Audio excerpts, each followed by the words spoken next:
Boa tarde a todos. Bia, não sei te apresentar. Já começou bem. É muita coisa. Já começou bem. Não sei se eu te apresento como diretora de teatro, como artista plástica, como curadora, como cenógrafa. Trabalhadora. Como muita coisa em arte. É muita coisa em artes, né? É um pouco de tudo, assim. Mas acho que o mais importante para quem não tem um acesso tão direto à obra da Bia é entender que, acima de tudo, a Bia é um olhar estético sobre o mundo. Uma maneira de ver o mundo, de se relacionar com o mundo. E aí você caminha por tudo. Tudo que te dá essa dimensão de construção de uma narrativa estética permeia o trabalho da Bia. Alguém aqui conseguiu já ver Grande Sertão, fora de Curitiba, obviamente? É um pouco de tudo isso, né? Chamar Grande Sertão de teatro é limitar a experiência do que a gente passa por ali. É mais do que teatro, é uma mistura de instalação sonora, de experiência estética, narrativa e também de teatro. Há uma ousadia nessa garota, que são poucos artistas no Brasil que conseguiram suportar durante tanto tempo. É uma trajetória muito longa, né, em que você vem lidando com tudo isso. E não é comum no Brasil que, abrindo tantas possibilidades de ações dentro das narrativas estéticas, o artista consiga sobreviver em todas elas. Então, eu acho você uma conquista ao Brasil. Eu acho você um exemplo de que é possível, sim, a gente ser múltiplo, ser grande, ser diversificado e ainda assim ser muito competente, muito propositora. Dito isso, uma apresentação sutil de quem eu acho que é você para nós. A Bia traz no programa do espetáculo um ganho para todo mundo, que são fotos. Chega a ser diário ou é diário? Ela dá para cada dia de ensaio uma foto do ensaio. E aí a gente entende a complexidade do que foi criar um espetáculo como Grande Sertão Veredas, desde os primeiros minutos, onde as pessoas estão meio perdidas olhando para o nada, que são fotos incríveis, até quando você vai reconhecendo que o ator, naquelas imagens, deixaram de ser eles naquele microframe para poder ser mais do que só o próprio ator. E depois a gente reconhece isso em cena. Então é tão bonito a gente ter um acesso ao percurso de construção desses personagens e de engrandecimento da arte no corpo desses intérpretes, ainda que seja em uma foto. Então acho que a gente podia falar um pouco disso. A tua experiência com o teatro, ela prescinde de uma experiência em fazer teatro, mais do que só realizar teatro. Não, na realidade, eu acho muito que o teatro ele é o resultado da vida, obviamente. A gente não está montando uma coisa, depois montar outra. A gente tem alguma coisa a dizer para alguém. Eu acho que a experiência do teatro é dizer alguma coisa para alguém. E dizer alguma coisa para alguém significa a gente ter muita necessidade de dizer aquela coisa para alguém. Então, partindo desse princípio, eu acho que qualquer coisa que a gente vai fazer, seja teatro, cinema, artes plásticas, educação, livro, é importante que a gente olhe para a vida. Olhar para a vida de fato, estar perto da vida, estar perto do que está acontecendo. Não a nível só dos acontecimentos históricos, mas de fato, de onde é que nós estamos aqui hoje? Sei lá, o homem nasceu há sei lá quanto tempo. Tudo que nós fomos criando ao longo da nossa existência, e agora, século XXI, estamos nós aqui nessa situação, o mundo nessa situação, vivendo contradições tão profundas.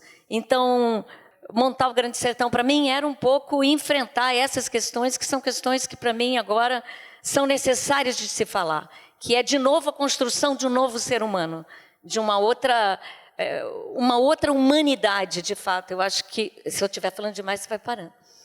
É porque as coisas se misturam na minha cabeça. Eu acho que a gente está num momento extraordinário da ciência, que daqui a pouco a gente está tirando o coração, botando um coração de plástico, tirando não sei o quê. A gente está, de fato, numa transformação física de nós mesmos muito acelerada. E isso nos dá a oportunidade e nos obriga, de alguma forma, além de todas as questões desse mundo absolutamente cada vez mais reacionário, dando um passo para trás gigantesco, a gente tem duas coisas que são fundamentais. Essa nova possibilidade de humanidade que a ciência nos dá e o caos que virou o mundo, esse mundo que a gente criou, que é um mundo completamente alucinado, em que nada mais nos representa. A gente não come quando tem fome, a gente não faz amor quando a gente tem tesão, a gente não estuda quando quer, a gente não dorme quando tem sono.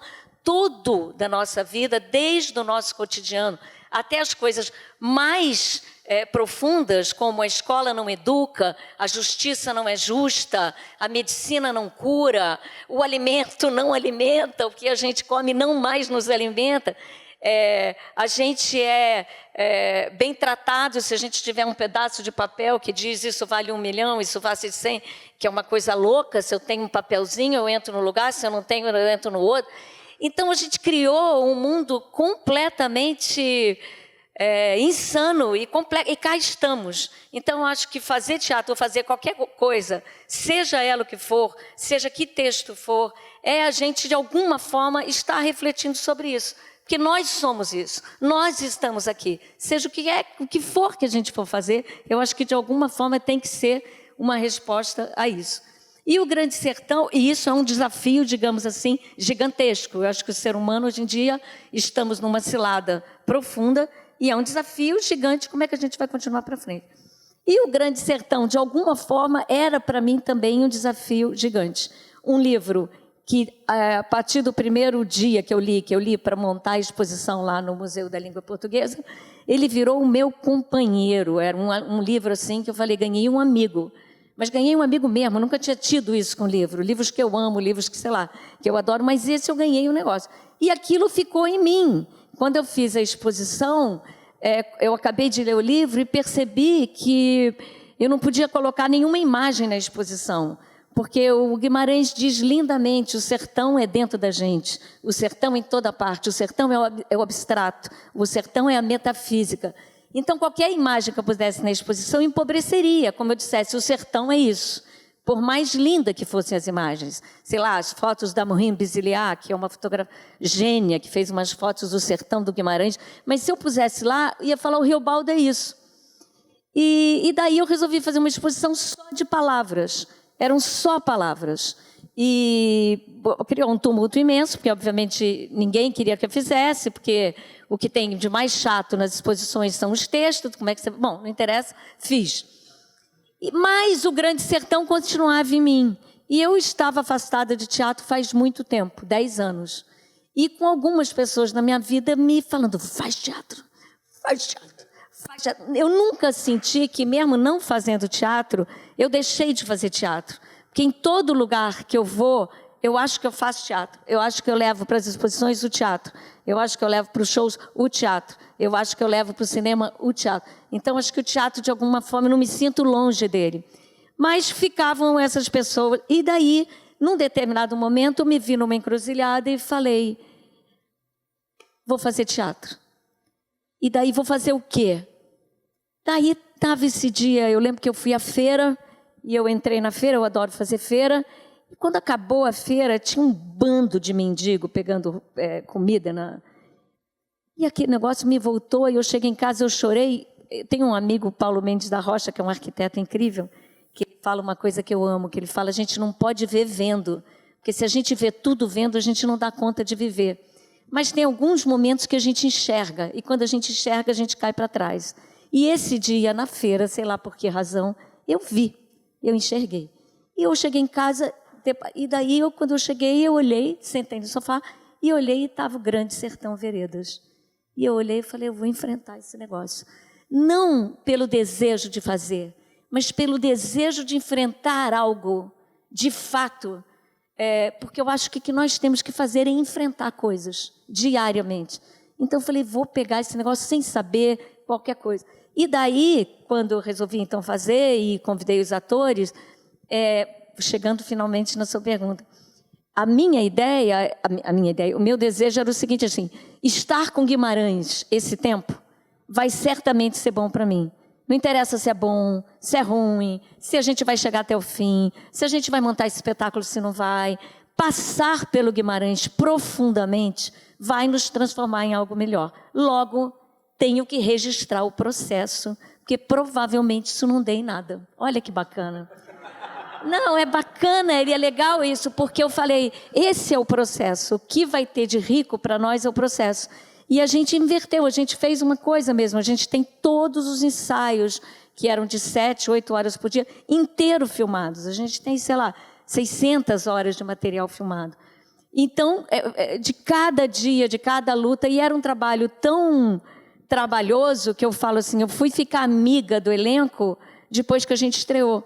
Porque até um tanto nem nome direito a gente sabia. Porque era assim, começa às 8, oi, tudo bem? Barará, barará, barará, então agora não sei o quê. Barará, e a coisa foi assim, de tamanha a nossa aflição de conseguir dar conta daquilo naqueles míseros 4 meses, que obviamente a gente teria que ter, se fosse em qualquer lugar. Eu tenho que falar mal da nossa situação sempre, porque eu acho que o jeito que a gente é obrigado a produzir teatro, é uma coisa... assim, de matar, entendeu? De, sei lá, tirar roupa em praça pública e botar fogo no corpo. Porque eu acho uma loucura a gente ter obrigação de fazer qualquer coisa em 4 meses, sabe? De poder ter 2 anos de trabalho para valer, para fazer. Bom, não importa, parar de falar disso, que isso é o que menos interessa, eu acho que é uma coisa que... Então, fotografar e registrar foi meio por isso, para a gente ter o diálogo direto com Guimarães desde o início. Você falou uma coisa que me interessa bastante, que é o mundo tá como tá, porque ele é um reflexo da gente, e não o contrário. Somos responsáveis. Porque a gente fica culpando o mundo, mas o mundo é um reflexo da gente. Por outro lado, o teatro, na sua perspectiva maior, ele é uma representação do próprio mundo. Só que o mundo já tem a sua própria representação e parece que o cansaço sobre o teatro é um pouco evidente. O mundo está tão teatralizado que parece que o teatro perdeu o sentido. O próprio mundo já é o teatro em si. Como lidar com essa perspectiva desse esgotamento da representação de algo? Eu acho que você tocou numa coisa que é fundamental. Eu acho que realmente a representação acabou. E acho que essa ideia de que teatro é representação também tem que acabar. No sentido que, assim, a Julieta não veio, logo eu vou representar a Julieta. Eu estou aqui na falta do personagem que não veio. Eu estou aqui na falta. Nisso, eu fico muito em cima, porque eu sinto que o que tem de deslumbrante em tudo da vida é que todos nós somos idênticos e cada um de nós é completamente diferente um do outro. Completamente. Eu uma vez fiz aquele tratamento para engravidar, não sei se alguém aqui já fez, e quando você fecunda o tal do... que olha que eu já acho lindo, que você vai... acho tão louco, você vai dar a luz. A luz, o cara vem antes, daí você bota de novo na barriga para dar a luz de novo. Ele já viu a luz. Olha como o mundo mudou. É uma coisa extraordinária. E daí o que eu acho que tem de extraordinário é essa pequena... Bom, eu fiz o tratamento e quando eu fui ver os 4 óvulos fecundados, eles estavam fecundados, eram naquela divisão celular que eram 8. Né? 2, 4, depois é 8. Na 8ª, um já era diferente do outro. E eu fiquei curiosa e falei para o médico, qual que é o bom? Ele falou, todos. Eu falei, mas um é diferente do outro? Ele falou, nunca tem ninguém igual, mesmo com 8 célulazinhas. Isso para mim, eu fico... Então, essa questão de que cada um de nós é diferente um do outro e que essa diferença é o que interessa para o outro, o que interessa para o outro não é a gente pensar igual todo mundo. O que interessa para o outro é a gente pensar como a gente pensa. É a gente dar a nossa contribuição. E a nossa contribuição é só nossa. E daí o que eu acho? Que nós estamos assim, cheios de representação. E nós também, cada um de nós, aristotélicos, tristeza é assim, alegria é assim, gostoso é assim. Estamos todos com a cabeça completamente aristotélica, achando que... Mas, quando a gente, daí a primeira fase do trabalho do ator que eu acho, consegue estabelecer um lugar em que a gente consiga ser absolutamente espontâneo e irresponsável, eu acho que nesse momento brota na gente o que a gente é.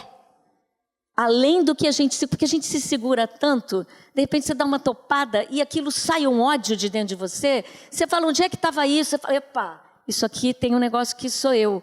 Ou sai uma coisa, mas eu acho que, por isso todo o trabalho com Grande Sertão no início, era a gente pegar, eu trabalhava com frases, com, às vezes, pequenos parágrafos, e dava para eles completamente desordenadamente, para que eles, e sempre assim, dava 3 papeizinhos, você tem 2 minutos para fazer de 4 maneiras diferentes, com 3 surpresas.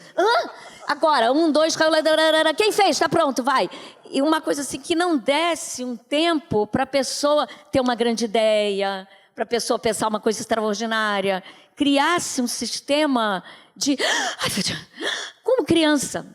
E daí, dentro disso, as coisas vão, aos poucos, pipocando e a gente vai anotando. E muito lá futuramente, a gente, com o racional, já de dentro do nosso... A gente escolhe, igual de fato faz um artista, a cor da pintura. Não, eu vou usar para dizer aquilo do Riobaldo, eu vou usar aquilo que aquela pessoa fez. Eu vou usar... Porque isso também eu acho bacana. A gente teve, durante um tempo, a sensação de que quando a gente cria, é nosso.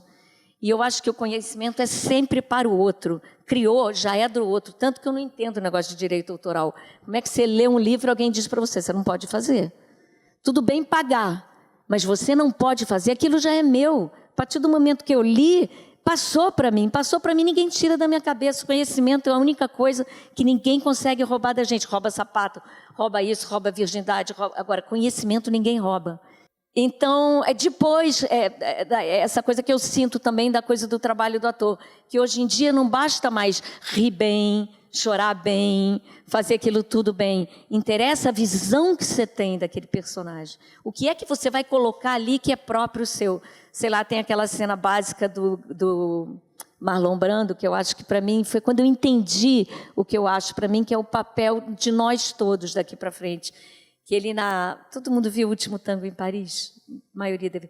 A cena final, quando ele está morrendo, e você está ali, né, louca, morrendo, aquele homem incrível que viveu aquilo tudo, você está se debulhando porque está morrendo aquele cara, aquele personagem que você não vai ver mais, ele vai até a sacada, vê Paris, e a hora que ele chega, ele tira um chiclete e bota assim. Naquele momento, ele diz, a vida é isso, todo mundo morre. A vida, morrer, é isso aqui, ó, é para todo mundo. E, ao mesmo tempo, junto com isso, você está sofrendo a morte daquela pessoa para sempre. Então, eu acho que o trabalho do ator é quando quando a gente consegue, porque não é sempre que a gente consegue, porque trabalha... Eu sou da escola Antunes, que um dia disse uma coisa incrível para mim, que era, Bia... O negócio é você criar dificuldades. Criou uma imensa dificuldade, depois é trabalho. Você pode demorar 10 anos, 10 minutos. Quando você resolver, você contribuiu. E eu acho isso incrível. A gente criar para a gente dificuldades e não facilidades. Porque daí é só trabalhar. Trabalha, uma hora você resolve. Porque se você... Eu acredito no trabalho. Eu acho que o trabalho realmente é o que nos dignifica e o que nos transforma, onde a gente se conhece mais. Bom, há uma diferença, então. E eu acho que tudo isso que você está falando tem a ver com essa crise de representatividade, de modo geral, em todos os setores. Porque talvez a gente tenha transposto para a ideia de representar alguma coisa aquilo que deveria ser apenas uma apresentação da própria coisa.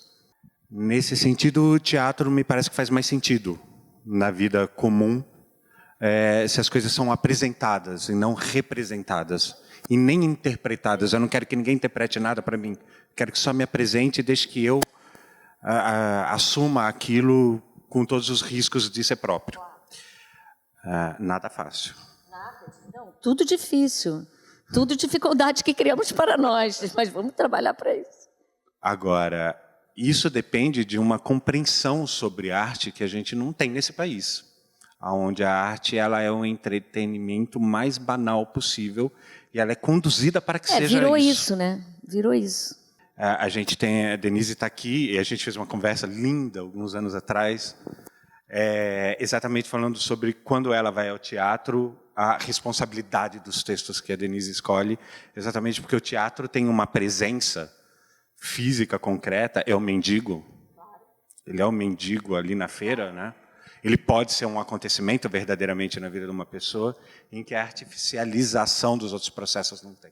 Como a gente poderia provocar esse estado sensível? Porque me parece que é isso que falta no Brasil.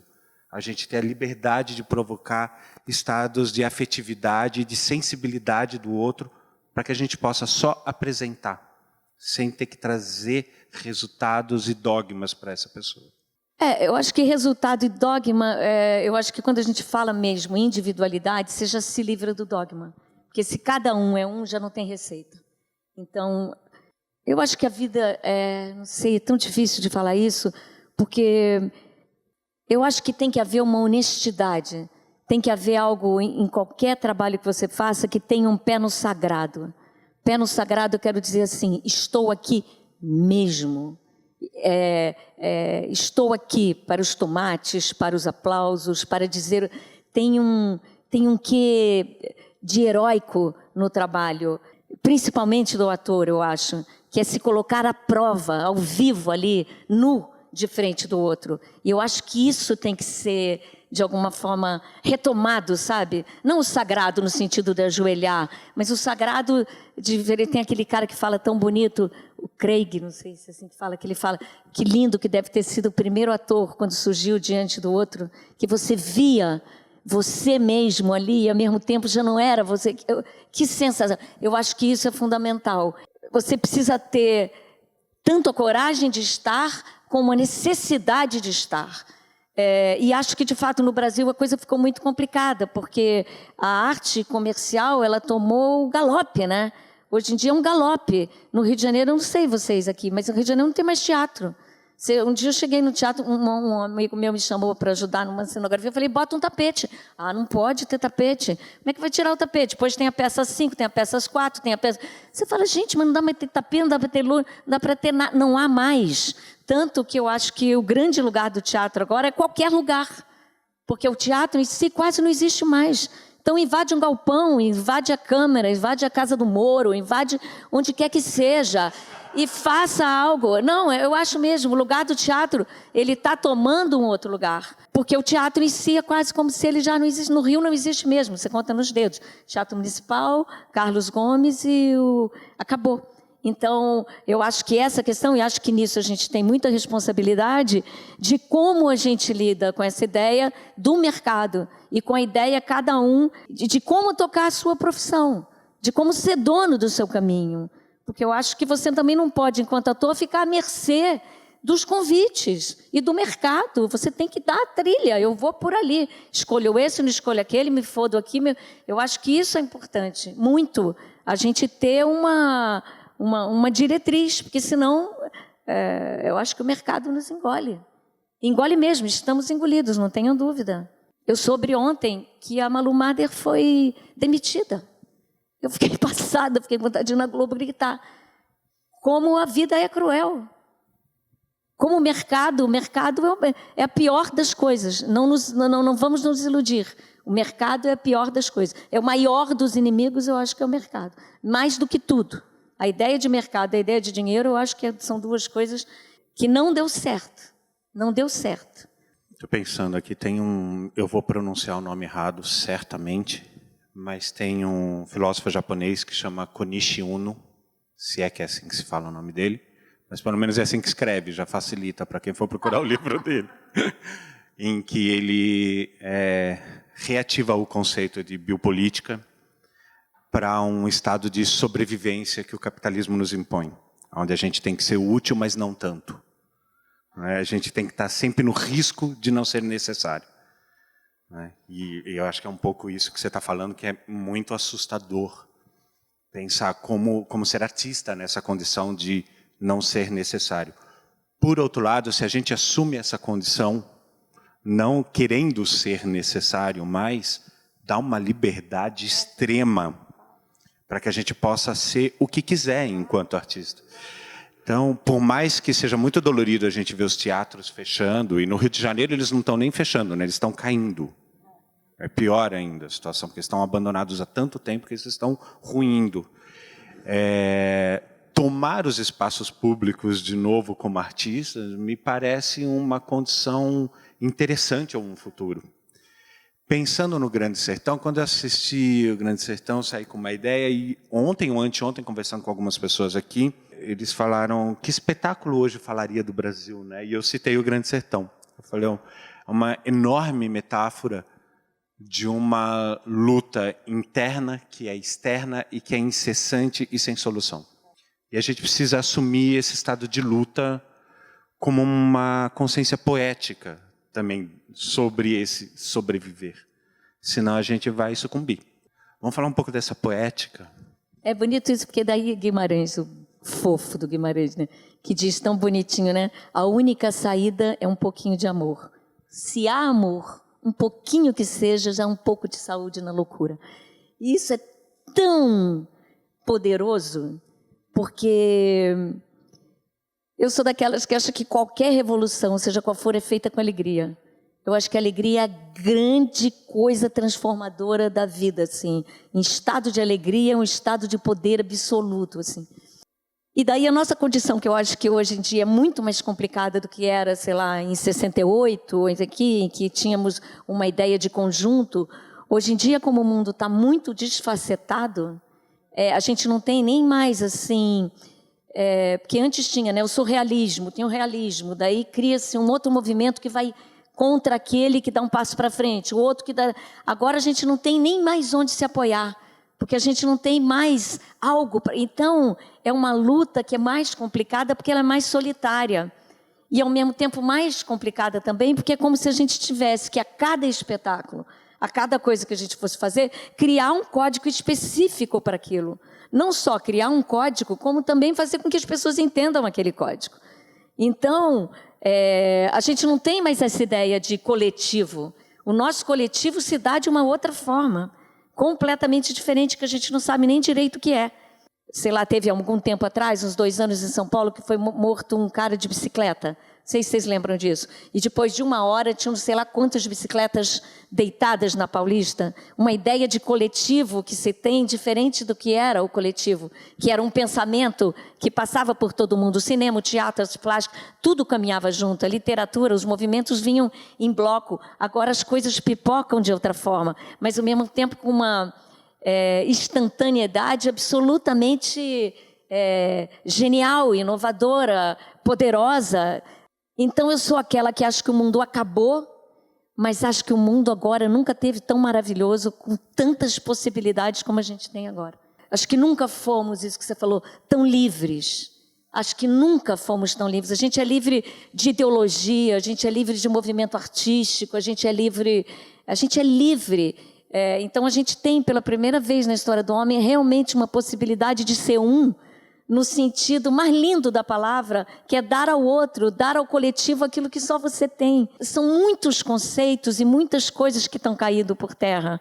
Então, hoje mesmo eu estava lendo um pedaço do Walt Whitman, e que ele fala lindo, ele fala gana, gana, gana, sempre a gana criativa do mundo. Eu acho isso tão extraordinário, essa coisa de que, sei lá, o Eduardo Viveiro de Castro também fala essa coisa que eu acho que é bonita demais, que agora que já sabemos que não... A gente está misturando tudo, né? Pode ir assim. Pode. O cansaço. Que tem essa coisa que agora que sabemos que não somos mais o centro do universo, que não somos mais o centro da Terra, que o sapinho corocorô que é tão importante quanto a gente, que a formiga que atravessa ali é tão fundamental para o ecossistema. Agora que a gente sabe a nossa pequenez, como a gente está livre de todos os preconceitos, de tudo que ensinou. Até nós já sabemos que não somos tão importantes. Somos importantes dentro de uma coisa, mas não somos o mais importante. Não estamos na casa... Não, a gente está ali dentro de uma coisa. E isso é muito revolucionário. A gente olhar, de fato, para as coisas como portadores de uma sabedoria que não temos acesso, mas que é também sabedoria, tanto quanto as nossas. Daí, sei lá, lembrando assim, estou pensando hoje meio dadaísticamente, assim, o Caetano que fala a coisa dos índios, né? A mais, como é que fala? Índio. Uma coisa que descobriram agora, eu amo as novidades, que para mim são novidades que não deve ser novidade para ninguém, mas que os índios, a gente sempre falava dos incas, que os índios brasileiros eram uns merdas e que lá no Peru eles eram incríveis, que fizeram isso, que fizeram Machu Picchu, que aquilo, a gente ia para lá. Agora se descobriu, acho extraordinário, que tinham milhões de índios. A Amazônia tinha aldeias gigantescas. E eles eram tão desenvolvidos que eles não deixaram resquícios. A natureza brotou tal como era. Olha a sofisticação que esse povo, que nós temos nos nossos ancestrais. É uma coisa absoluta. O mais alto grau de conhecimento. A gente saber que vive em relação com tudo. Eu acho que a gente está falando de uma coisa que é fundamental para a arte, que é pulsão humana, que sumiu. Sumiu porque a gente foi conduzido a ser artistas pragmáticos, objetivos, submetidos, dentro... a gente passa mais tempo escrevendo edital do que criando. Algo está errado nessa lógica, né? Fora isso ainda, eu acho que a minha geração, não a de vocês, não sei se a Denise concorda comigo, mas tem um grau de artistas que é quase a pior casta da sociedade, eu me incluindo, né? Aqueles que compram, que viajam de primeira classe, que compram a bolsa Louis Vuitton, que tem não sei o quê, que tem o carrão do momento, que faz... A gente vê, não estou falando só do Brasil, não. Você pega no mundo todo. Aquilo que era a vanguarda do mundo passou a ser o mais reacionário do mundo.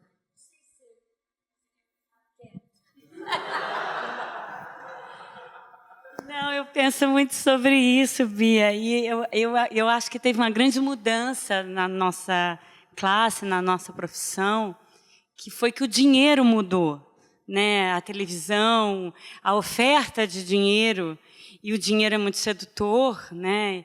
E eu fico pensando, a minha dor é que eu acho que... Enfim, vou contar uma historinha. Eu fiz televisão, tive um contrato e tal... e eu tenho uma casa com piscina. E um dia eu estava precisando trocar o ladrilho da piscina, que era um azul meio esverdeado. E quando eu me vi lá, vendo as amostras dos ladrilhos, e o meu grande problema era achar o azul esverdeado, e eu ficava numa dúvida imensa.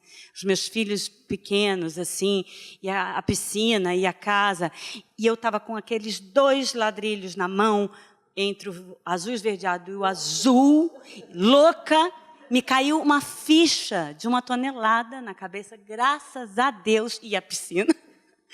Eu pensei, eu estou morrendo como artista. Foram os ladrilhos.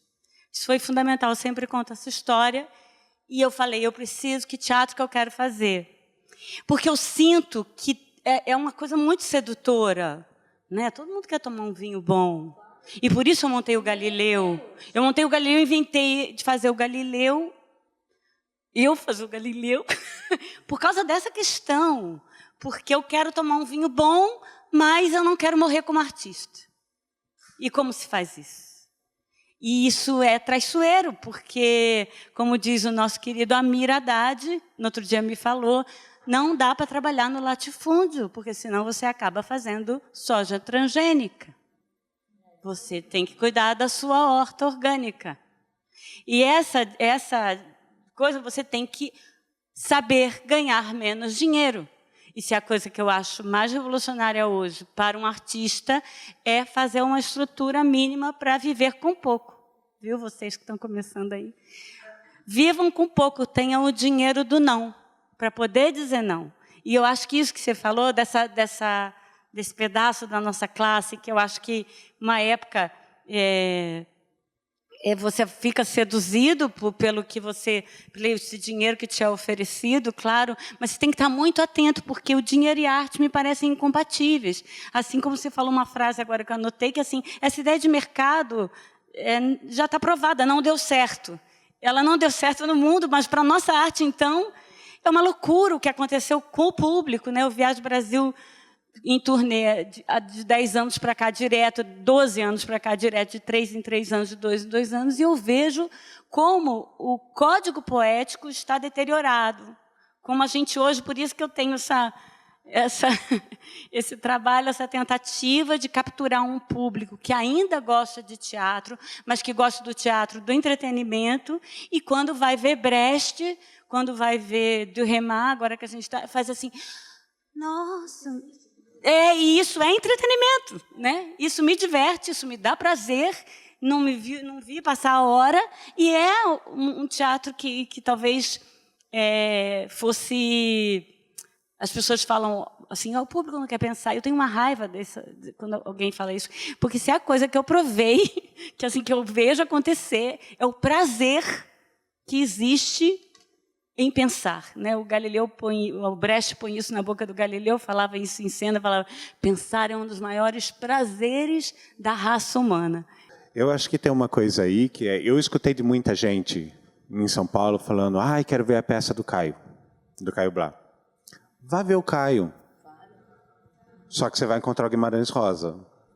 Eu não vou te prevenir disso, mas você vai levar um susto. Porque você vai sair embebido com 2 terços de palavras durante horas que você nunca ouviu na sua vida e que vão ativar um grau na sua imaginação que é inevitável. E isso é transformador. E você vai ver o Caio, tudo bem. Não tem problema. Me lembro do Celto fazendo Harold Pinter. Me lembro das pessoas saindo chocadas do espetáculo, falando, o que é isso? Eu vim ver o Celton. E ele fez um Harold Pinter em forma de história em quadrinho no palco. Bem-vindo ao mundo da poesia.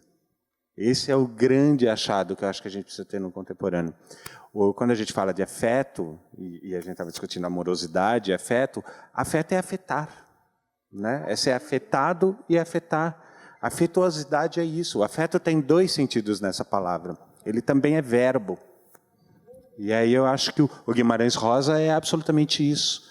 Toda a palavra dele parece que é a dimensão poética de um verbo possível. Não é? Vamos... Nem sei mais o que perguntar, gente. Vamos abrir para a pergunta, porque eu também já estou num devaneio maluco. O que você acha, Bia, assim, toda a minha admiração pela tua trajetória e teu trabalho, assim, o que você acha que a gente tem a fazer? Sabe, como classe, como recuperação, porque eu sinto mesmo que tem um público abandonado e ainda em potencial, gosta muito de teatro, mas o que você acha? Não, eu acho essa é a coisa mais... Eu acho que é ser próprio. Eu acho que quando você sai do estereótipo, interessa. Eu acho que quando você faz... O que já foi feito, não interessa. Eu acho que o que interessa é o que está por vir. Essa é a sensação que eu tenho em tudo, no teatro, nas artes plásticas, no livro. Então, acho que tem que botar o seu. Mesmo que seja no texto, porque também às vezes o entretenimento também é absolutamente genial. Às vezes você pega um cara que está falando só, bota o pau na buceta, mas ele faz um gesto e de um jeito que aquilo é revolucionário e aquilo toma uma proporção. O bonito é isso, é que eu acho que brota dos lugares mais inesperados, até porque não basta a gente se reunir, pessoas incríveis, inteligentes e bacanas, e fazer quantas vezes? Eu não sei, eu já fiz muitos fracassos. Não fracassos... quando eu chamo fracasso, não é fracasso de público ou não público, mas fracassos para mim, que eu falo, caramba, não dei conta daquilo ali, quero continuar naquilo. Então, eu fico achando que a saída, e daí é recuperar como tudo, e acho até que hoje em dia a gente é tão múltiplo, somos tantas coisas ao mesmo tempo, homens, mulheres, crianças, velhos, trabalhamos em tantas profissões, você, não sei, mas você deve ser roteirista, deve ser produtora, é atriz, todos nós aqui, eu acho que cada um de nós deve ter, que são tantas coisas que a gente que o teatro, o cinema, as artes, também já está tudo muito misturado, você não sabe mais bem exatamente, isso é exatamente o quê? Aquilo é exatamente o quê? Aquilo está no limiar do quê? As coisas vão... Agora, por exemplo, teve um show no Rio, do David Byrne, não sei se vocês... que disse que foi um escândalo, que era ele, com os instrumentos todos na mão, nenhum tinha plug, e todos eles dançavam o tempo inteiro. Eles desmembraram a bateria, então o bumbo era nenhum, e era um show inteiro, dançada, era uma coisa que era entre David Byrne com Bob Wilson, com sei lá o quê. Então você fala, caramba, a música já foi para esse canto, daí você pega... Então são tantas... que eu acho que não tem muito mais receita. Eu acho que a coisa tem que ser a nossa individualidade, sempre achar um caminho para aquele conteúdo que você está fazendo. Porque eu também acho que não tem uma... Eu, por exemplo, implico um pouco e luto um pouco. O Grande Sertão foi assim. A gente começou com muitas coisas, efeitos na cabeça. E tudo que a gente foi fazendo foi tirar menos. Até que não ficou nada, ficou só os atores. E a luz é uma luz geral. Ideias, a gente tem muitas. Agora, a ideia tem que estar vinculada ao conteúdo. A ideia tem que ser um resultado do que... Quer dizer, qual é o melhor jeito de eu falar aquilo? Qual é o melhor jeito de eu falar o Guimarães Rosa? O melhor jeito de falar o Guimarães Rosa é ir tirando os brincos e tirando as coisas para que ele possa estar pleno, não no sentido de idealizar. Foi uma coisa que eu fiz muito e que eu acredito demais. Eu acho que todas as vezes que a gente vai trabalhar com um grande autor, tanto que eu nunca fiz na minha vida trabalho de mesa. Eu detesto isso de você sentar, ler aquilo 20 vezes, descobrir tudo que tem no personagem, depois você tem, enquanto atriz, ir atrás daquele negócio que você descobriu lá. Eu acho que ali você já dançou. Quer dizer, para mim... Não é uma receita. Eu prefiro o oposto. Eu prefiro você entrar com o racional depois que você já experimentou tudo. E a ideia, eu sempre acho assim, que falei muito para os meninos. Não se trata de poetizar o Guimarães. O Guimarães. Vamos chegar... O que o Guimarães quis dizer com essa palavra? O que ele quis dizer?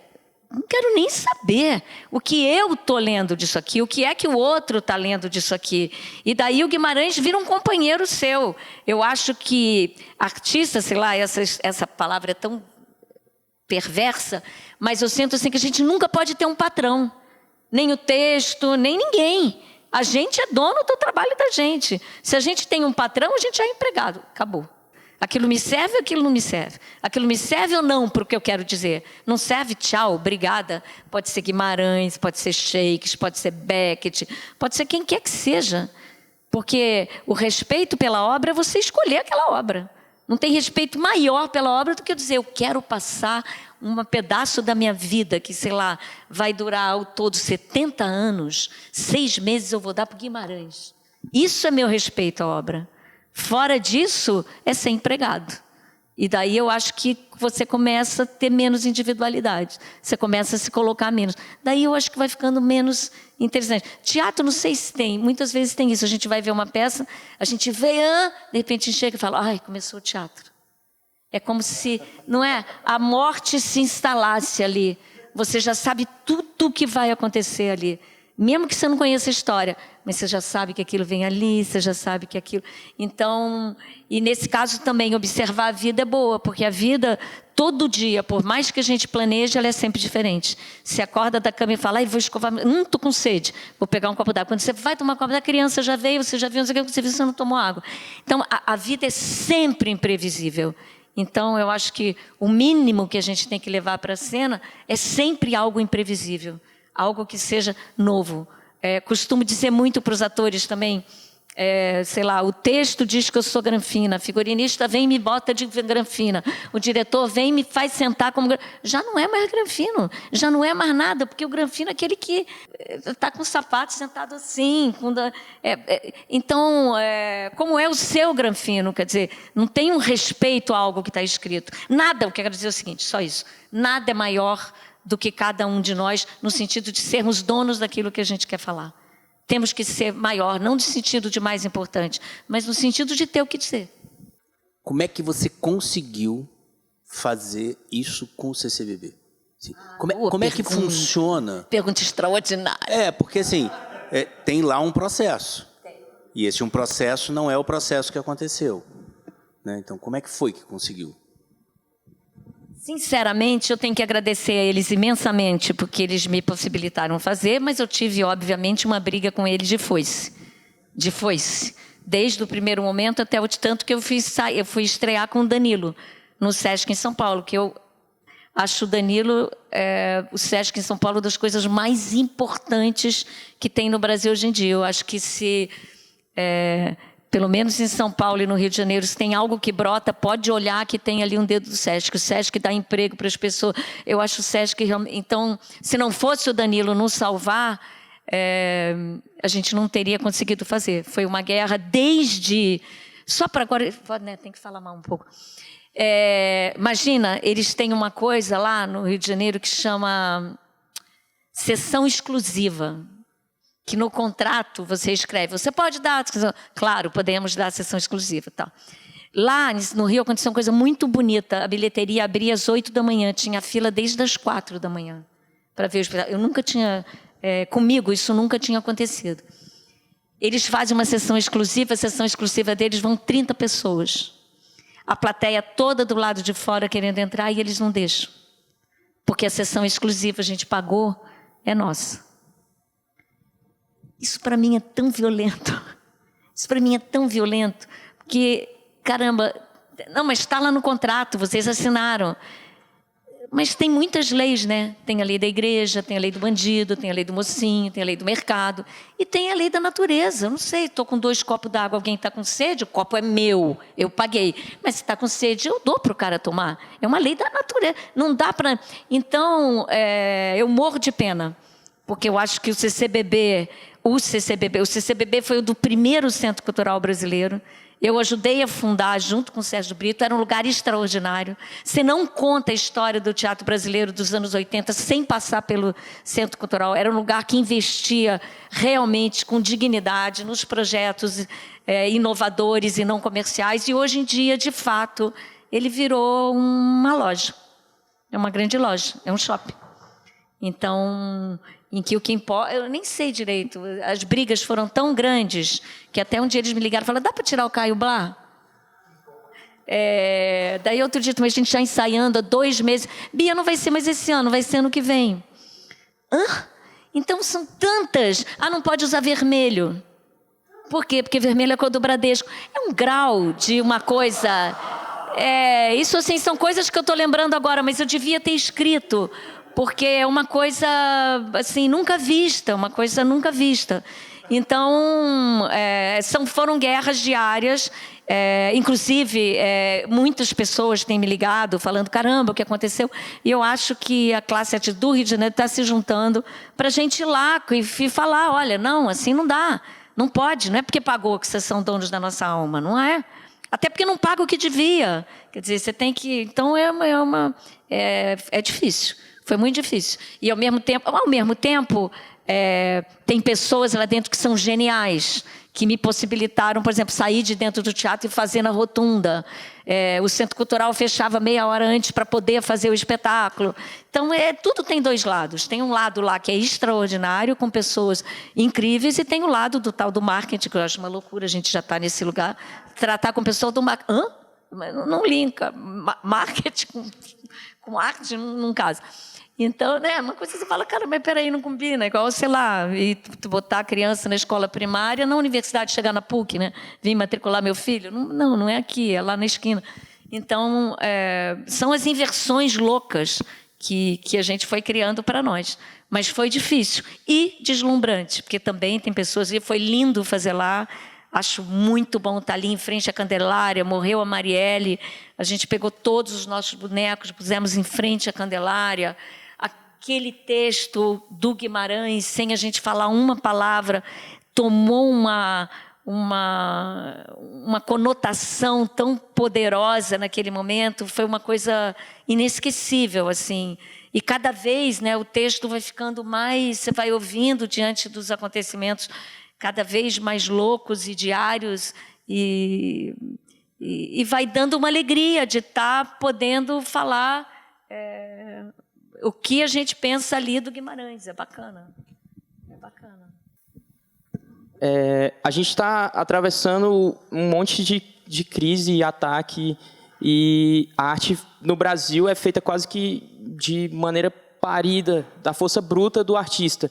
E eu queria saber das suas vivências, como a gente... O que nos difere de qualquer outro artista do mundo, fazer arte no Brasil, produzir, como a dificuldade nos qualifica? Eu acho que você tocou num ponto que também é a nossa a loucura, né? Aqui o Brasil é esse caos e ao mesmo tempo tem isso que é genial. Se você quiser, você vai lá e faz sem nunca ter feito nada. Isso em nenhum lugar do mundo você consegue. Em nenhum lugar do mundo não diria. Alguns países devem poder, mas na maioria não. Você, para virar um diretor na França, você tem que passar por isso, por aquilo, por aquilo. Para você virar um ator, você primeiro é o coro, depois você é aquilo, até que você chega a ser o protagonista. O Brasil tem essa coisa que é extraordinária, que é a gente vai lá e faz. E isso ninguém tira da gente. Realmente, isso dá para a gente um grau de criatividade, resolver problema, né? Um tipo de inteligência. Como é que se resolve isso sem nada? Como é que você... Essa expertise, acho que deu para nós brasileiros uma potência alucinada. A gente consegue. Tem uma história linda de um brasileiro em Hollywood, vou contar isso porque eu acho isso tão lindo da inteligência brasileira. Hollywood não conseguia resolver o problema das paredes tremerem dos estúdios nos filmes quando a porta batia. Vocês sabem disso? Bom, daí vai o Zé, que eu não sei mais o nome do cara, mas era um cara que tinha nome, CPF e tal. Daí ele vai e ele faz o seguinte,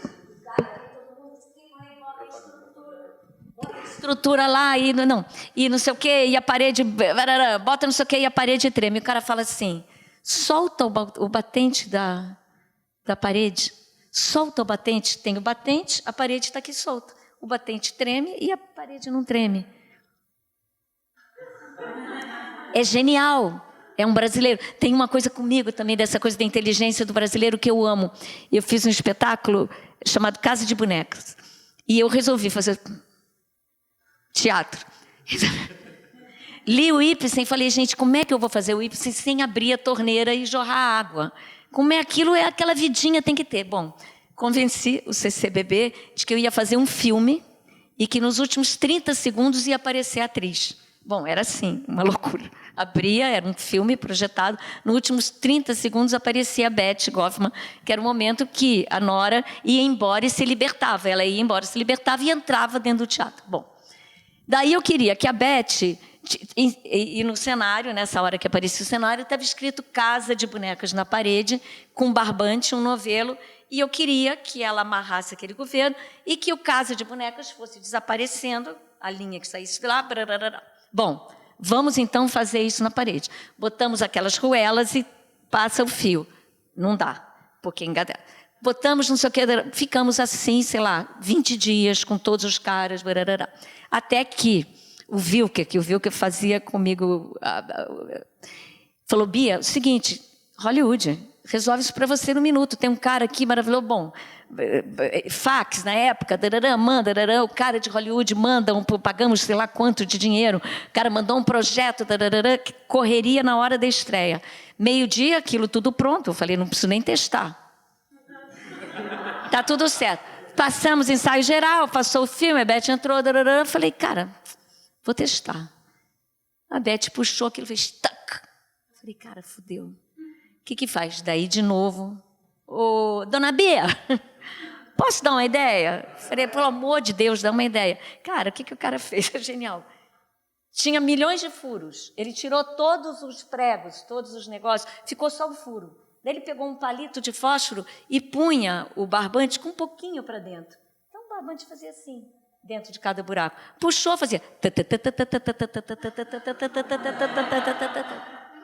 Então, isso que você está chamando é o que eu acho que nós...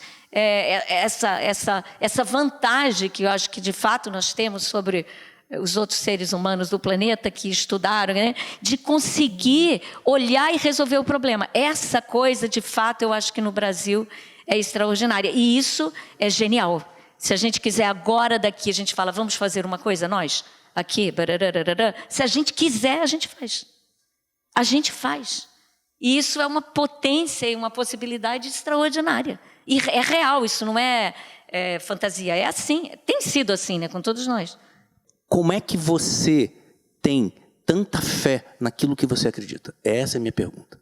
Assim, como é que você consegue essa coragem de continuar lutando tão profundamente mediante essa dificuldade toda? Então você vai lá, me diz que você teve que lutar com um monte de gente. De onde vem isso? Eu acho que vem, não saberia te dizer, mas de um certa vou usar uma palavra feia, uma certa raiva. Eu não estou pensando aqui agora, mas de você olhar e falar, não é possível. Não é possível.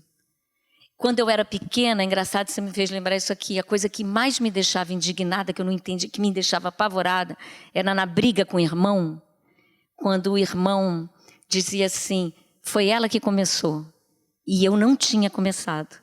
E eu não tinha como provar que eu não tinha começado. Aquilo para mim era uma coisa, eu não conseguia entender. É como se, era o primeiro sentimento assim, de injustiça para mim. Uma injustiça que você não tem como reverter. Como é que faz isso? Eu acho que é um pouco isso. Um negócio assim que você fala, não dá para ficar parado. É quase um não dá para ficar parado. Não dá quando você vê, por exemplo, eu vi outro dia, há um tempo atrás, o espetáculo do Zé Celso, que eu admiro o Zé imensamente. E os primeiros, sei lá, 1 hora de espetáculo, não era o Rei da Vela, era o aniversário dele que ele fez as Bacantes, 80. Era uma coisa que eu falava, o mundo está salvo.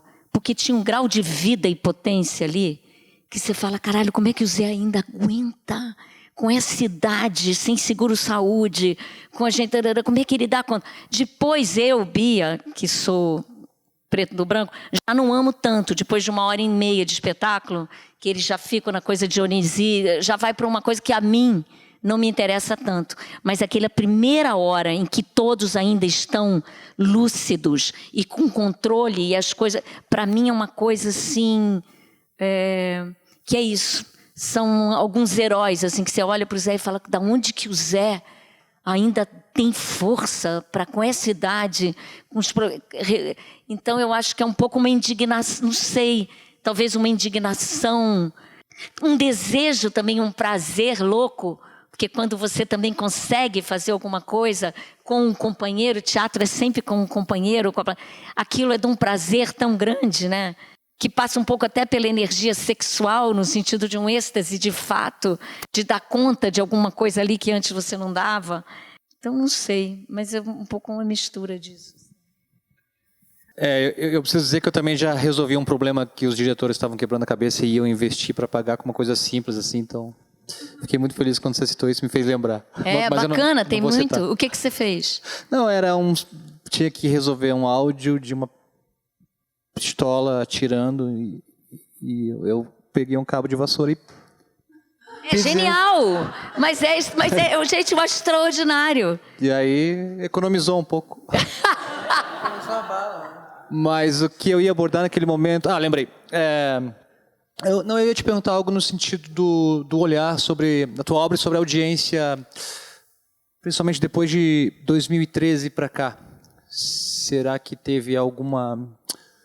será que tem alguma relevância nesse sentido, né? Depois das primaveras no mundo, dos levantes sociais e, de fato, aqui no Brasil, se você acha que pode ter influenciado, se você pensa nisso, se é uma audiência diferente ou se não chega eu não a acho se que tem uma ligação algo tão direta, mas eu acho que é incrível que nesse momento que a gente está, e eu não acho só que é 2013, não, eu acho que o caminho reacionário do mundo que vem vindo a galope, que é acima disso tudo, que é uma loucura, né? Que a gente vê um mundo reacionário.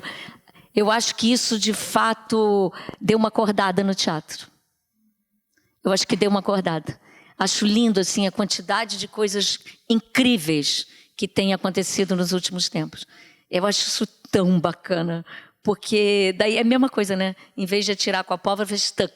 Quer dizer, na hora H, vai para mim e para você aqui e vamos resolver aqui na coisinha. Precisa de isso que eu acho que, não sei se é uma relação tão direta, mas eu acho que é foda, né? O ao vivo é o de verdade. Ao vivo não tem truque. Ao vivo é ali aquele negócio.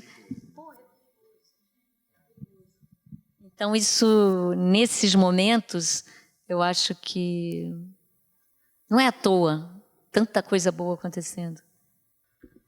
Boa noite, tudo bem? Eu queria perguntar para você, você falou um pouco sobre o tempo, né, sobre essa necessidade que a gente tem de ficar tendo que produzir coisas em curto períodos de tempo.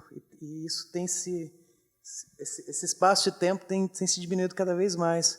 Você tem que se produzir coisas para determinado edital, que você tem outro, ou daqui a pouco, em 2 meses, em 1 mês, e vai, e volta. E você tem que fazer aquilo, porque depois você tem isso de espaço. A peça não pode passar de 1 hora, ou pode passar de meia hora, porque a gente tem toda essa pressão.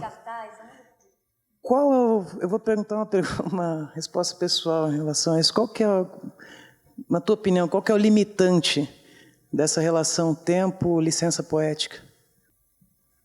Eu acho assim, você cruel comigo mesmo. Eu acho que esse tempo reduzido pode ser até que nos ajude, porque cria uma dificuldade tão grande que talvez a gente se supere. Só que mata a gente vive menos. Então a gente vai dar conta de menos. Eu tenho certeza que com o Grande Sertão eu perdi alguns anos da minha vida. Não é brincadeira, tenho certeza. Eu fui além do que eu podia fisicamente. Não há dúvida. Então, pode ser até que a dificuldade nos irrite tanto que a gente dê um pulo, mas mata. E isso que eu acho uma sacanagem. Porque a gente acaba fazendo, e muitas vezes bem, para esses caras que obrigam, entendeu? É uma coisa complexa. É complexa. Eu queria saber... Fala da sua... Acho que é bacana. Fala da sua revista, da sua publicação, que eu acho que é uma coisa que tem muito a ver com isso tudo aqui. Como é que ela veio? Não, vou falar muito rápido. Eu acho que a revista ela surge com uma única proposição. Eu queria conversar. Era esse o foco. E eu assistia espetáculos, por exemplo, do Henrique Dias, assistia o Antônio Araújo, né, com o Vertigem, assistia alguns artistas que eu falava, caramba, eu preciso de uma desculpa para sentar com esses caras, para tomar um café, porque eles não vão sentar comigo. Se eu ligar na casa dessas pessoas, eles não vão me atender, porque eles não me conhecem. E se eles me conhecerem, eles vão falar, desculpa, não tenho tempo. Falei, então eu preciso de uma desculpa. Falei, vou fingir que é uma entrevista. E aí eu vou inventar uma revista, porque eu preciso publicar essa entrevista em algum lugar. E aí a gente inventou uma revista, eu e Patrícia inventamos uma revista. Ela surgiu nessa vontade de encontrar o outro. Era só isso que eu queria. Não era para dar certo. Não tinha essa preocupação de dar certo, em momento nenhum. Só que nunca era possível, porque todo mundo me falava, não dá, é inviável, não tem dinheiro, não dá para fazer. Mas a tecnologia vai avançando e você começa a descobrir que sozinho também dá para se fazer as coisas. E aí fizemos, como foi com Denise, quando eu entrevistei Denise. Um dia a gente sentou e falou assim, cara, eu preciso conversar com essa garota. Eu falei, porque não é possível. Assim, ela tem uma inquietação que parece muito próxima que eu tinha quando eu criava alguma coisa. E aí marcamos um café, e é engraçado porque as pessoas falam, nós vamos falar sobre o quê? Eu falei, sei lá, vamos falar. A desculpa era, quero tomar um café com você. Então, a revista surgiu assim, e aos poucos eu tive uma sorte, que foi, quando a gente lançou a revista, a Bravo acabou. E sobrou a gente. Foi no mesmo mês. A Bravo anunciou que ia acabar e a Antro surgiu. E aí todo mundo perdeu sua interlocução. Essa é a mágica da coisa. Aos poucos a gente foi... Eu acho que tem um jeito também de fazer as matérias que não é muito comum. Eu não faço pergunta e resposta, eu entro num devaneio maluco. Eu acho que deve ter lido a entrevista depois, e nunca é o que a gente conversou, é o que eu entendi do que a gente conversou, e aí aproximo filósofos, aproximo os outros pensadores. Acho incrível poder conversar com você e te falar que tem um filósofo japonês que está pensando a mesma coisa. Não é? Porque talvez vocês não se conheçam, e o mundo tem 7 bilhões de pessoas. Então, essa mediação, isso foi me interessando cada vez mais. A revista surgiu por isso. Aos poucos, fui ganhando um papel de crítico, o que eu detesto, porque criticar é horrível. Mas, ao mesmo tempo, fazer essa crítica como uma mediação já me interessa muito mais, né? Mas aí vem outros dilemas, a gente teria que ficar aqui um dia conversando. Como é que você analisa um trabalho? Porque se não é pela historicidade do teatro, se não é pelo academicismo do teatro, se não é pela técnica do teatro, me interessa o humano do teatro. Mas aí o humano, cada um é um, e cada dia é dia. E... É difícil. A revista, ela tem... Eu vou te passar a palavra. A revista, ela tem uma única provocação. Ser um espaço de encontros possíveis. E aí o grande barato é quando eu consigo encontrar um garoto... sei lá, quantos anos tem o Igor agora? 18, 19, de São Vicente, do meio de uma favela, e que eu pude conversar com esse menino e falar, esse garoto é brilhante, vai ser um diretor brilhante. E ninguém sabe que ele existe, porque o cenário dele é com caixa de papelão e ele arranca as portas da escola e pinta de roxo. E é um garoto que estuda lá na cabeça dele, do jeito dele, Bob Wilson misturando com Lars von Trier, com Nelson Baskerville, com teatro de rua. Essas pessoas me encantam, porque me fazem acreditar que a humanidade tem saída. Eu não acredito no humano. Eu perdi essa perspectiva, talvez por ser brasileiro. Eu acho que o humano deu errado. Mas tem uma qualidade no humano que me interessa. Ele é tão errado que ele é capaz de negar ele próprio. E talvez ele se reinvente. Então, eu sou um pessimista extremamente otimista nesse sentido. Você queria falar alguma coisa? Aproveitando essa questão da conversa, né, da importância da conversa. Como eu falei, que eu sinto que as pessoas perderam o decodificador poético. Enfim, a gente tem feito alguns debates depois da peça. E apesar de eu não concordar que a gente precisa explicar nada, que a arte sozinha exerce seu papel, eu vejo que hoje é generoso, como essa conversa aqui, como outros lugares que eu tenho ido, e que quando você diz que você fez sua revista para conversar, eu sinto que é uma falta tão grande da gente conversar sobre esse nosso ofício e entender realmente os caminhos, e a gente se alarga tanto, se amplia tanto aqui nessa tarde com você, né? Outro dia eu sentei com a Mir, e eu fico pensando qual seria esse caminho. É só uma provocação, na verdade, não é exatamente uma pergunta. Será que a gente vai ter que fazer teatro com conversa depois? Porque eu sinto que se essa conversa se estendesse ao público, não é? E eu fico pensando, eu queria fazer teatro com debate sempre, porque eu acho que o público também precisa dessa mão estendida. E a gente também. A gente também. Porque o público muda mas a gente. até fica aqui, né? E eu fico pensando, muitas vezes você vai para o camarim depois da peça e fica ali conversando com o seu colega da cena, e eu fico pensando, nossa, se a Dona Maria tivesse a chance de ouvir isso que a gente está aqui, ela talvez digerisse de outra forma o que a gente acabou de entregar para ela, né? Ou não existe forma certa. Não, mas eu acho isso fundamental. O Paulo Mendes da Rocha também diz isso, que ele fala que a cidade foi criada para um encontrar com o outro. A cidade só existe para poder dizer oi. Eu acho extraordinário. Ele era tão radical o Paulo no escritório dele, que era incrível. Eu trabalhei com ele algumas vezes. Ele não tinha nem água no escritório. Você estava com sede, você ia para o botequim. Que ele falava, que bom que você tem que ir para o botequim. Você vai conversar ali, que você vai encontrar, o outro vai ouvir. Não tinha água até, sei lá, há 1 ano atrás. Agora tem, porque ele está mais velho. Mas era uma... Então, acho que tudo que se fizer antes, depois, durante, para que se converse, eu acho extraordinário. Acho mesmo extraordinário. Porque também é bonito isso, por exemplo, essa coisa do Grande Sertão que aconteceu, de muita gente querer ver, a consciência que a gente tem de como isso mudou o próprio espetáculo. Muda. A plateia constrói. A gente não tenhamos a ilusão que somos donos disso. Constrói o espetáculo também. Ele vai virando outra coisa com a plateia. Mesmo, de fato, muda a cor, muda o tempo, muda o jeito, muda você, muda a resposta. Então, eu acho que isso é uma coisa fundamental. Não sei nem só se em forma de debate ou de, sei lá como é que chama isso, mas de troca mesmo. Seria incrível se todo dia depois do espetáculo a gente pudesse tomar uma cachaça junto e cada um falar o que quisesse. É assim, né? Deveria ser. Hoje eu estou de garota propaganda, que é o espetáculo da nossa companhia. No final, porque tem toda uma fala dentro do espetáculo sobre a fogueira e sobre o fogo, e uma metáfora linda da Grace.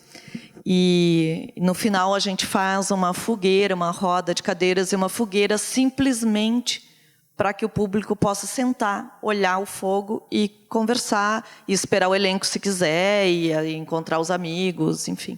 Isso tem em todo o final do espetáculo do Preto. E isso foi uma ideia muito difícil de chegar nela, porque, na verdade, a peça queria ser só isso. Na verdade, era um encontro público. Desde o início, a ideia do Márcio era a gente promover o encontro público. E promover um encontro nesse sentido, de conversa. Mas a gente se embrenha no teatro e vai por outros caminhos, mas a ideia se manteve lá. E hoje vai ter chopp na nossa fogueira, inclusive, depois. É lá o meet point. Nossa, mas assim, eu estou embrenhada nesse festival e há só 3 anos fazendo isso e promovendo, tentando promover encontros com pessoas como você, que falam diretamente, acho que coisas que elucidam muito a nossa profissão. Eu quero te dizer que o dia que eu vi Orlando, isso foi realmente modificador na minha carreira, foi uma das grandes maravilhas de poder dizer, eu vou continuar fazendo isso, de ver... Eu já falei isso para a Fernanda Torres, que a imagem dela nua, agradecendo, isso vai ficar para sempre na minha vida. E aquele Elvis Presley também. Eu jamais vou esquecer isso, é uma loucura. E eu vi no Municipal em São Paulo, então, pelo amor de Deus. Bom, então, assim, uma pessoa que faz parte tão forte da minha formação, e de ter falado tudo que você falou hoje sobre... Depois de ter visto o Grande Sertão, quer dizer, é tudo muito, muito. Só não sei nem o que dizer. Eu vou sair bem emocionada dessa edição do festival. E acho que, em nome do festival, agradeço demais a tua disponibilidade de estar aqui e de estar com o Grande Sertão, que foi um esforço enorme para estar aqui, de vocês também. Obrigada. Obrigada, Rui. Obrigada, Rui.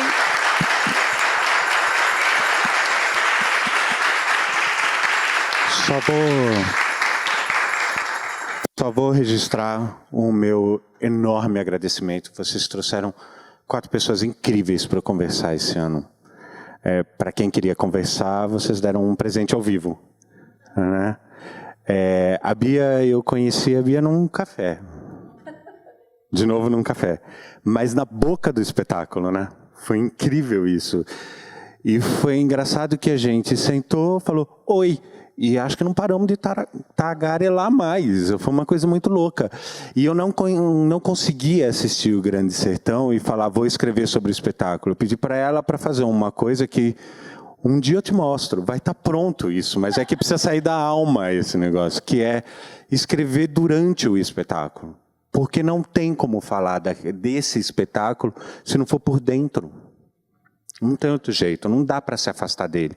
Ele tem que consumir a gente, invadir a gente, e todas as anotações de um dia inteiro olhando aquelas pessoas e aqueles bonecos e aquelas palavras que são pessoas, né? E aquelas pessoas que viram bonecos e os bonecos que viram palavras. Enfim, é uma imensidão de uma escrita, e é difícil escrever quando você tem que falar de Guimarães, né? Porque a gente é sempre um pouco menos humano perto dele. E como é bom a gente se perceber um pouco menos humano, porque isso obriga a gente a tentar respirar de novo, a sair a cabeça para fora da terra, né? Nem da água, né? Parece que a gente está enterrado nesse sertão todo. Então, obrigado por você ter aceito o convite. Eu sei que para você foi uma correria estar aqui. Obrigado ao festival, obrigado, Giovana, por você ter me chamado, me convidado para a gente poder ter essa conversa ampla e tão profunda e tão gostosa. Foram 4 dias em que a gente pôde falar de humanidade, né? Que curioso que isso tenha acontecido. Poderiam ser 4 artistas que levassem para 4 lugares diferentes e todos a gente caía na questão de que a gente precisa encontrar o nosso valor mais humano e mais simples, e do toque, e do gesto mínimo em relação ao outro. E, para mim, fazer teatro é isso. Eu não me sinto mais na vontade de criar teatro, desde que eu descobri alguns artistas. Isso isso é tão lindo, você fala assim, caramba, que pessoa incrível, como me completa. Né? Algum dia eu vou ter que desmamar esses artistas todos e voltar a criar de novo. E isso é muito gostoso. Então, conversar com vocês, poder encontrar vocês, conhecer cada um de vocês e ouvir a voz de cada um, é a dimensão humana que eu acho que a gente precisa para o teatro. O teatro acontece no palco, mas a coxia e o pós deveria ser projetado em praça pública. É onde a coisa se dá de verdade. É o dia seguinte de sair chutando cadeira porque deu errado, ou o dia seguinte de chegar quicando no camarim falando, cacete, o que foi hoje? Isso é o teatro. Isso é a arte, porque é onde está a vida verdadeira. Obrigado, Giovana. Obrigado, Bia. Obrigado a todos.